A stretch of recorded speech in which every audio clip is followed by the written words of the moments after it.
Welcome, welcome, welcome. Hey folks, my name is Jake Williams from Scythe, here with another Scythe Bites. Today, I want to talk about a new memorandum that was released from the Office of Management and Budget, OMB, and it describes requirements around secure software development practices for any software being used by federal agencies. As I'm sure you can imagine, this is going to be a lot of work, both for federal agencies as well as the software producers, right? That's the term used in the memo.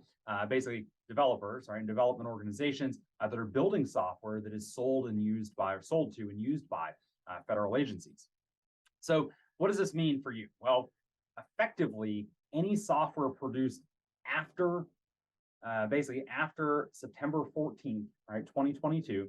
Whether that was basically a brand new product or a new major or minor release of a product, right? So they actually dictate. So if you're moving, let's say, from a 3.6 to a 3.7, that is itself a new release.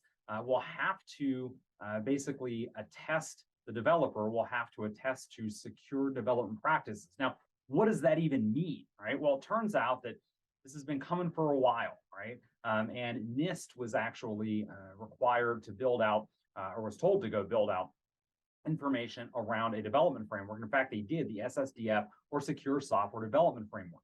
They also released a publication, SP, Special Publication 800-218, that walks through the requirements for what it means to go develop securely and have a secure development process framework that you're following there.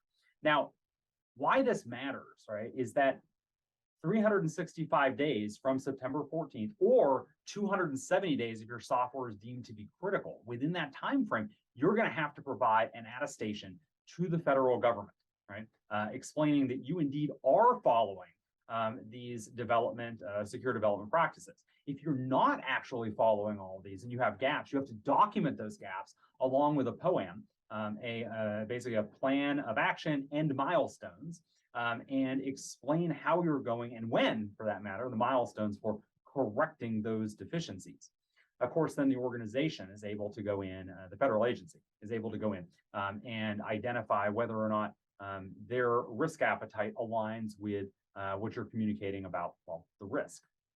So this is pretty fantastic. I'm a big fan of the fact that we're getting better around this, better around understanding that these organizations are following secure development practices. Of course, this is a vestigial arm from, of course, from SolarWinds, and the government has taken this very seriously. Now, this is going to start with self-attestation. You, the developer or developing organization, are going to be able to basically self-attest. Now, this is not a normal, like, checkboxy kind of, well, we're cool, we're probably okay, right? When it's self-attestation here with the federal government, if you are, willfully mistruthful, I believe there's an F word for that, fraud. And so you don't want to be there, right? Obviously.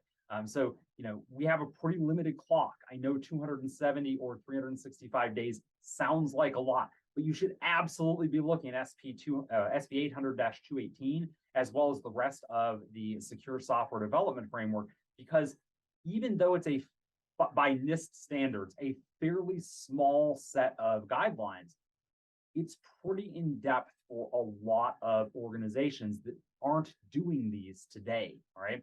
In fact, I had a chance to consult with a lot of organizations. The vast majority of the folks I've consulted with are not following these practices. They're not anywhere close.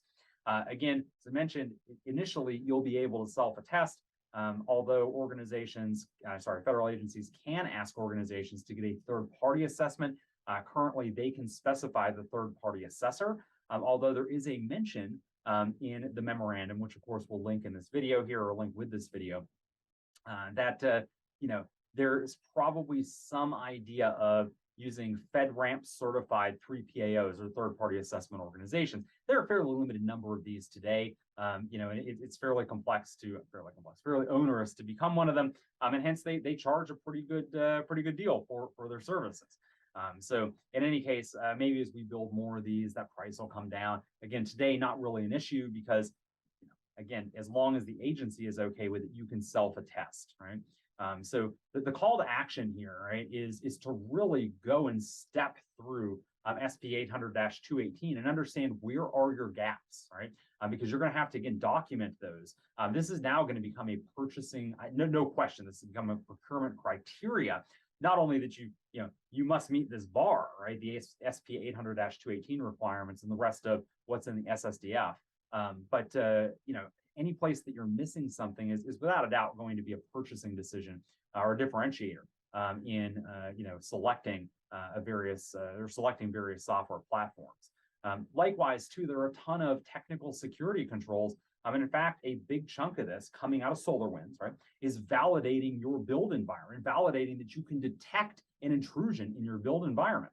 You need help with something like that. Obviously, that's what SCYTHE does. We do adversary emulation and help you understand and know for certain, right, that you would or wouldn't detect an intrusion in your build environment, in your development environment. And so, again, I would throw out here that particularly as you get into thinking about these self-attestations,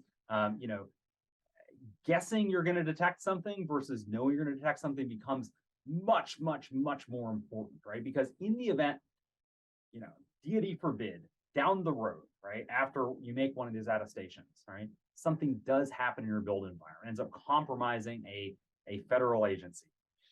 Yikes. I have no doubt, right, that there will be investigations behind that. And you want to have the artifact available to show, no, we did testing. We did, at the procedural level, we did adversary emulation, right? We were able to detect the following things. I mean, nothing's a get out of jail free card. I'm not a lawyer. I didn't even stay at a Holiday Inn Express last night, right? But I do want to have some level of artifact besides, yeah, we were pretty sure we'd be okay kind of thing, to be able to provide back in the event that something bad happens around that. Anyway, the big call to action here, right, outside of SCYTHE, right, is hey, like seriously, go look at they are going to take time for you to get, get these controls in place. 800-218 is no simple, this is not something you write a check and get done with. This is something you need to shift development process and pipelines over time into compliance with that SSDF, that secure software development framework. So folks, with that, appreciate your time. Jake Williams from SCYTHE, signing off.